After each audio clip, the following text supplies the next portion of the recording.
रावण यही करता था। बाली जो था अ, अ, उनके संदर्भ में आता है कि रावण को उन्होंने अपनी बाम में दबा लिया था। रावण को पता चला कि पृथ्वी पर सबसे शक्तिशाली बानर कौन है, बोले बाली, सुग्रीव का भाई, अंगद के पिताजी। तो रावण बोला कि इनको अगर मैंने हरा दिया तो हो जाएगा कि मानव तो मानव, ये तो जानवरों में भी कोई इनसे ज्यादा बलवान नहीं। तो बाली जो था वो समुद्र में खड़े होकर के संध्या कर रहा था, गायत्री का पुरुषण। इतने में ही रावण पीछे से गया पकड़ने के लिए। बाली ने देख लिया कि रावण आ रहा है, तो और आंख बंद करके मानो जैसे उसको पता ही ना हो।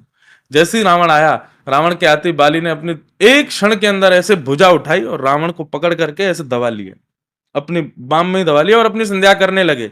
उनको मतलब जैसे अभी कुछ पता ही नहीं। अच्छा, बाली का नियम क्या था कि बाली संध्या करने के बाद में तीनों लोगों की परिक्रमा करता था। पृथ्वी की परिक्रमा, ब्रह्मांड की परिक्रमा, सब जगह की परिक्रमा करता था। तो संध्या करने के बाद में यहाँ पर अभी दबा हुआ है रावण, वो तीनों लोगों की परिक्रमा करने गया। सब जगह परिक्रमा करता हुआ, घूमता घामता, पहाड़ों पे कूदता हुआ, कहीं गिराता हुआ रावण को ऐसे ही आया। और कमरे में आकर के जैसे थक थक करके आदमी अंगड़ाइयां लेता है ना, योनिंग करता है, ऐसे जब बाली ने हाथ उठा करके अंगड़ाई ली, तब रावण गिरा नीचे। तब बाली क्या कहता, ए तुम कहां से आए हो?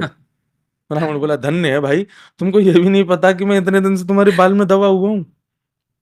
तब रावण ने कहा, क्या करूं, इससे भी हार गया मैं। तो उसको अपना मित्र बना लिया।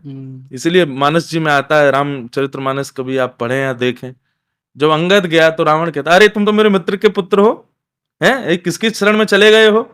अरे इसके बनवासी की शरण में क्यों रहते, तुम मेरे पास आ जाओ। तो रावण का स्वभाव था, वो हरा करके या तो दास बनाता था, और किसी से हारता था तो उससे संबंध बनाता था।